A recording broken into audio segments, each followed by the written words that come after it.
السلام علیکم. سلام. باجه‌دار هم شدیم. السلام علیکم باجه. و علیکم السلام. مادر نشدی؟ نه. چای بیارم؟ نه رحمت. هاتی یک دقیقه. گفتگوی برو اینجا شه گفتگوی بکنیم عشقی باشد. حالا که آبازی کردی؟ این مخلوق کی؟ با خدا که او رو نمیشناسم. تو هم گویی که او را نمیشناسی؟ نه باور کن من او رو نمیشناسم. دروغ میگوید و میشم نمیزاده؟ نزنید تماس میکنم مرون نزنید. دوست وای من این خیلی دوست را باری اول میبینم گاز تو پوشیده است. ای انسان و به گناهی زند دلم میسوزد.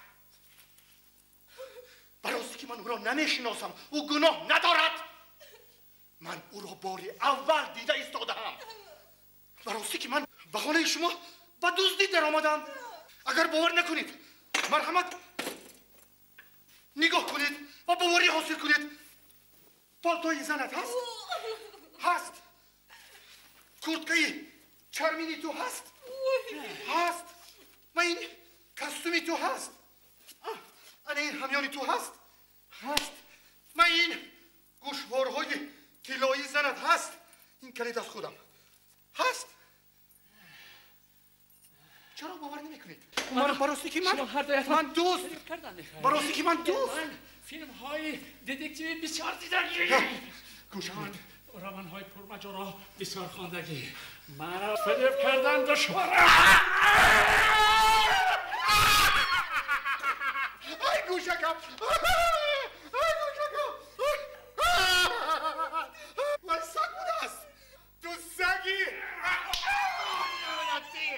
انا با تو گوش کن خواهر عزیز.